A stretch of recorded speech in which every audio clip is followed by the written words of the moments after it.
to my YouTube video today. Today we talk about 10 times Britain was successfully invaded. There's this myth that Britain has only been successfully invaded by Britain by the Romans, Saxons and Normans. Maybe they were invaded 4 times if we count the Nazi occupation by Germany during World War II. Of course, this isn't true. And today, we're going to tell you about 10 times Britain was successfully invaded. First, for the sake of clarity, we define a successful invasion as an event which a military group or leader was able to fulfill a set objective on British territory and British Isles. Ideally involving a naval landing, because that's more exciting. The Roman invasion. The Romans first landed on the shores of Kent in AD 643, not counting Julius Caesar's effect a century earlier. Their conquest ended in AD 64 with the conclusion of Agrippa's campaign. It took 6 emperors, 9 military campaigns, and 4 decades to thoroughly restrict England and Wales. And even then, 2 regions were garnished there permanently until the end of the Roman War. British resistance was fierce and long-lived. When Julius Firmus faced Welsh campaign AD 76, he thought he brought peace to the region, but when Angola arrived in AD 78, he had to reconquer the north because the tribes had become independent again. The tribes lived alongside the Romans for most of their occupation, usually incorporated by American means. Constantly made Roman citizens when their capital was granted Roman status, and they ever recorded of having built Hadrian's Wall in the early 3rd century. Catholicism seemed to have been allies with Rome, and the capital Rapture was captured in AD 44. But the Africans were allowed to continue minting coins in the years following, just as they were allowed to stay independent. These tribes proved a great threat to Rome when relations turned south. When the ugly and friendship of the Romans worked together, they destroyed the 3 biggest Roman towns in the country, including the capital. Even so, the Roman conquest was successful and led to over 3 centuries of Roman rule, during which time Britain culture was fundamentally and permanently altered. Same revolt. At the time of Constantine's first invasion at the 1st century, Rome's authority was on the way, and Britain suffered attacks by Saxon pirates. A man called Constance, who was demanded Roman free in Britain, proved himself very clever at protecting the island and become popular. So popular, in fact, when Rome ordered his execution permanently because he was using goods from pirates for himself, he was able to declare himself Emperor of Britain. Britain was independent from Rome for 10 years, the latter 7 of which were under Trajan's rule. He was a classic populist, stamping his coins with phrases like, "The golden age is back," and calling himself the restorer of Britain. He seems to enjoy underway support because his name was found engraved in the milestone as far away from London as Cumbria. Support began to wane, however, and his long-time financial advisor, Anthony's, arranged currency's application and assumed control of his budding empire in 293. The Britain reconquest began in 296 when the Roman army landed in 2 separate divisions, one set by the President of Alcastas and the other by the Emperor himself, setting for the scene of Boulogne. Wales statistics are sketchy. We can assume that these 2 divisions landed in 2 different places. Perhaps the southern mover Electus and his army. It was Agricola's division that literally engaged and defeated Electus. Rebel support collapsed with his death. Roman wall restored, but not before they turned down the Basilica in Rome and for good measure.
It was until the movement beat the earth, where was brought collapse to his death, and when war was restored.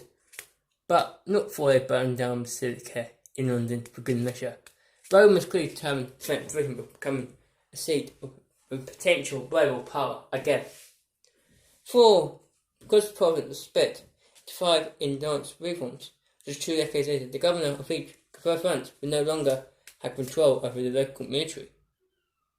The Great Heathen Army wreaked havoc as Anglo-Saxon England for 13 years, subjugating the kingdoms of the east, Anglia and southern Northumbria, and causing enough damage that by 877, Wales was the only Anglo-Saxon kingdom left that could still sink Mount in organised resistance. They were finally held by Albert the Great and the Regent Army as the Battle of Wellington, which led to the Treaty of Whitmore, was won by the fighting kings Dartmoor. Agreed to become Christian, take an Anglo-Saxon name and become Edward's godson. In return, Bishop Border was agreed between Saxon and fighting England, mostly followed the route of the old Roman road of Watling Street.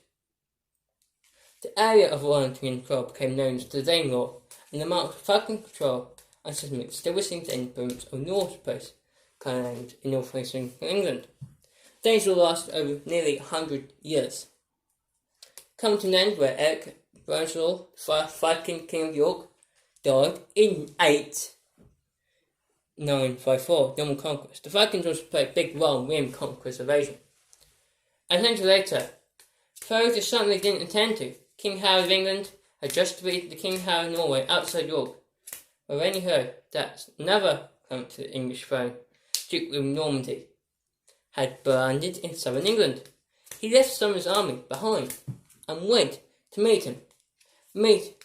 Marching long distances each day for a couple of weeks. He met William's army at Hastings and now defeated in a close battle that had since become very famous.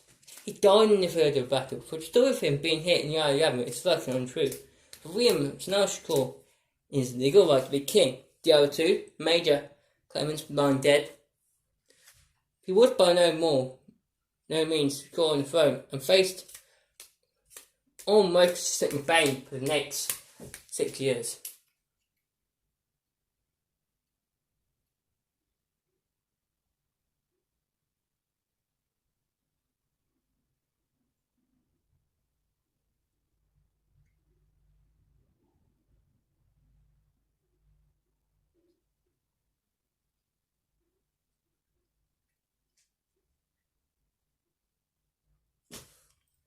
William brought resistance to medieval England, and he and his supporters built castles across the country to cement their control. He organised the creation of the Domesday Book, abolished the authority system from England, and restructured the tax system. Protestantism came time medieval England and wasn't abolished until 1660, almost 600 years after the invasion.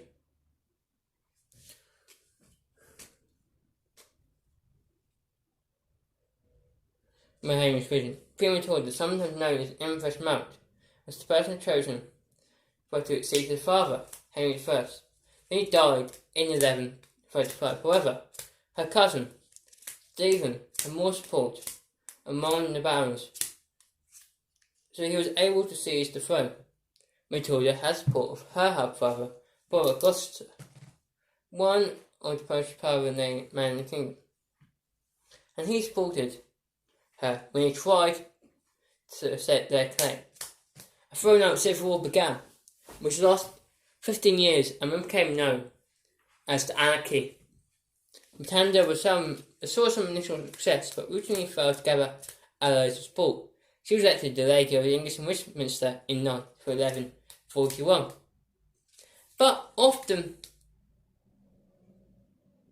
strewn out of London by the locals when she arrived for official coronations using aristocratic personal demands of money. The war dragged on for over a decade, with both sides struggling to gain the upper hand, even though Matilda herself retired to Normandy in 1148. A strange war came to Nicholas' institution. Matilda's son Henry had significant hold in France, set his sights in England. He sailed over in January 1153, made the King's army, with the aim of making a month. However, bands of both sides wanted peace and refused to fight. Angered Stephen agreed to the truce and retreated to London. The campaign now continued for another 6 months, during which times Henry went around the country making grants and concessions in an attempt to create their support. King Stephen believed were Romford, but was forced to retreat. Henry and his army arrived, and both sides once again refused to fight.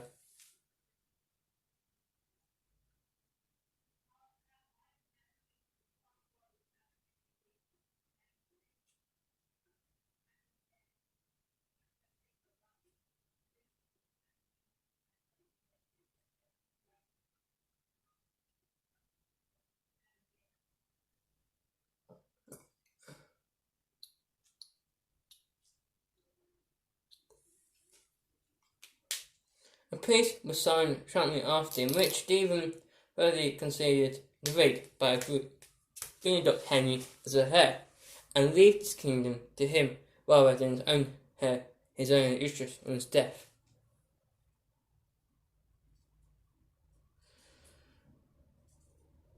This compromise was undoubtedly unsatisfactory to most people involved, not least Eustace, and probably wasn't intended to be a permanent solution. However, Stephen died just a year later in October 1154, and Henry succeeded to the throne. The Civil War was over. Henry ruled about 5 years.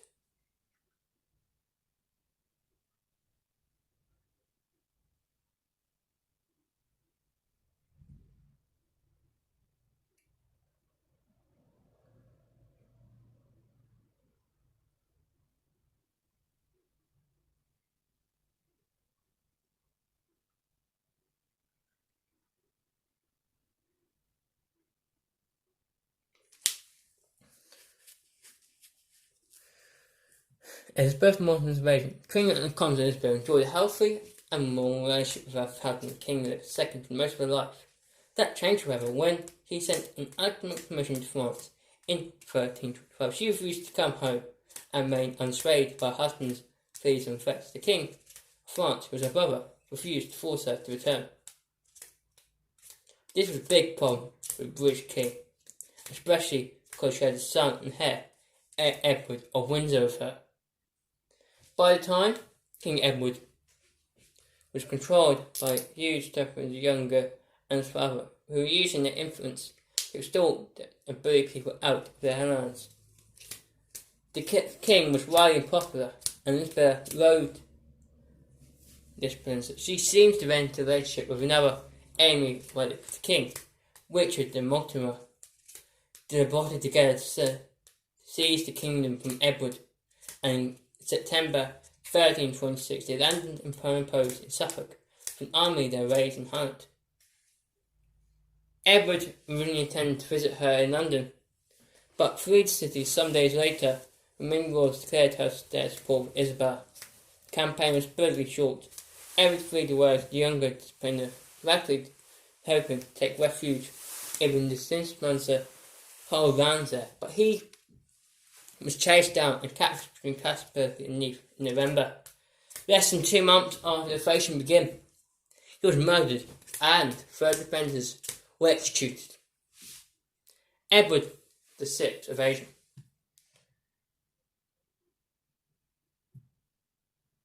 As was the case in most successions during the Wars of the Roses, Edward had to seize his throne by force.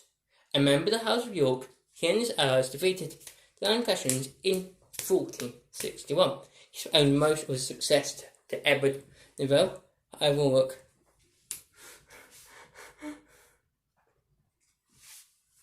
Who was the most powerful man in England at the time. This to secure his throne, Edward set out trying to use Nate's influence and the other Yorkish nobles. He was engaged in an alliance with Philip of Navarre in France, who were Burgund's enemies. Deciding he had enough, Navarre switched to the Lancastrian side, and with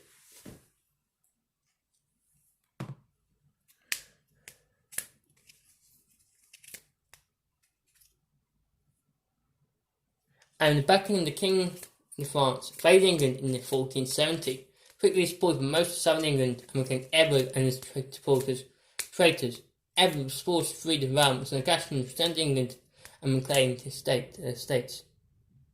However, if Edward found support in the King of Burgundy, who gave him supplies of soldiers, who was supported by Richard Duke of Gloucester, who had fled with him, they returned to North England together and called Yorkshire. This was claiming that only intended to recover the Duchy of York. Supporters fled to Edward's banner, and he was able to outmaneuver his enemies and retake London. He met Navarre in battle at Barnet shortly after and killed him. However, Queen Margaret landed in Dorset with her Lancastrian troops on the same day, supported by the French, planned to head to Wales. She was sympathetic to the Lancastrian cause.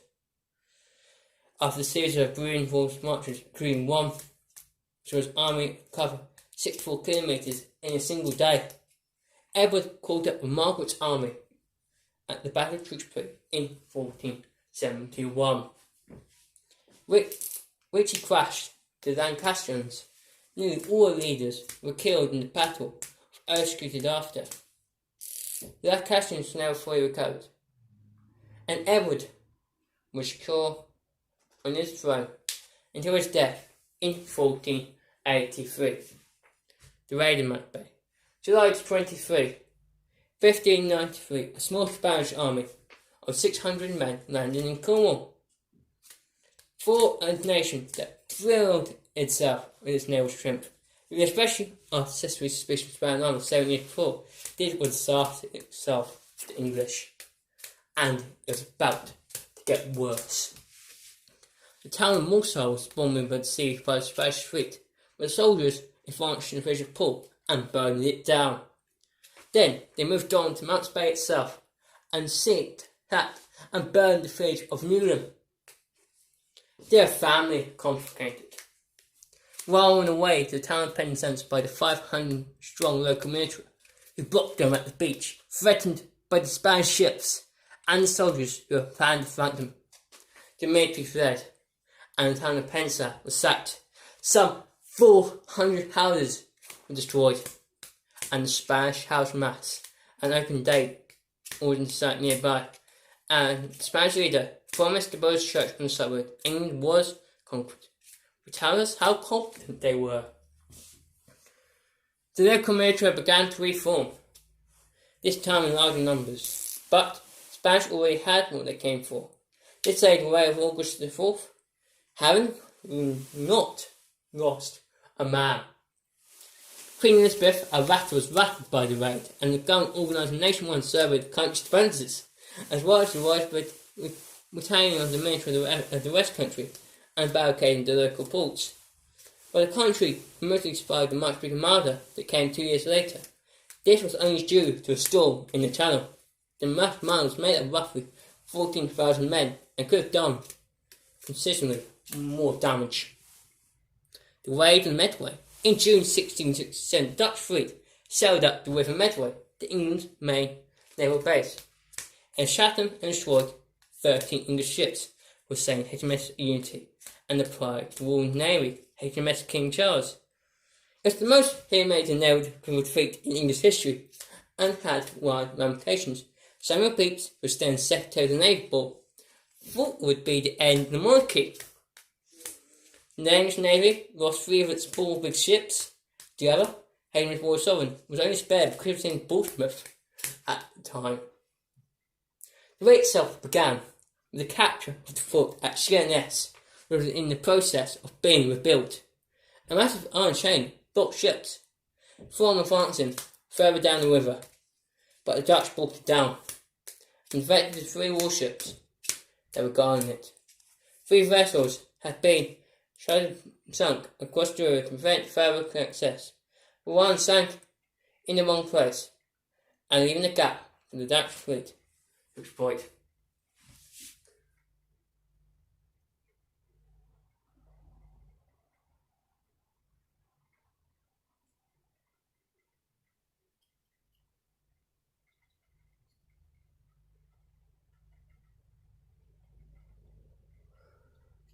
Hmm.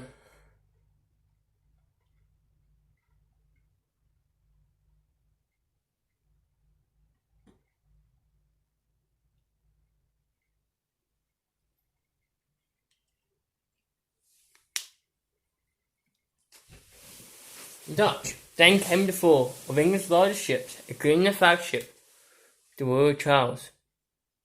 This used the flagship, but the other vessels had been scattered, as they had burned little parts of these ships to prevent them from being salvaged. By the rest of their fleet source, behind Oppenheimer Castle, Dutch then chose to retreat with their prizes. Even today, the term price of the Royal Charles is on display in Amsterdam. The disaster caused weather handing up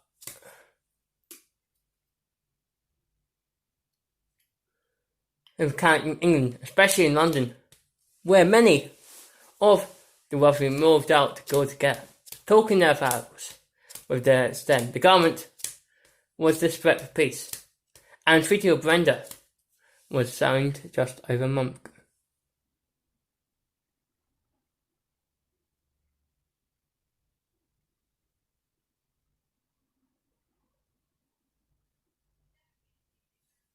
The Glorious Revolution. 11 years of the American the Dutchmen to take the throne of England after being fighted by the country's own parliament. James II, the Catholic King of England, had had a son, meaning that the throne couldn't pass to the Protestant daughter Mary on his death. New heir would almost immediately be raised a Catholic by James, risking some mounting Catholic war in England. This was enough to persuade several members of Parliament to write to influence the President Dutch King of the Netherlands, Mary's husband, asking him to intercede. James prepared for the invasion, and his army, 25,000 strong, was larger than William's, but the prospect of William's invasions had regained directions. Anti-Catholic rising across the country, James moved his army out of London to meet William in the British battle.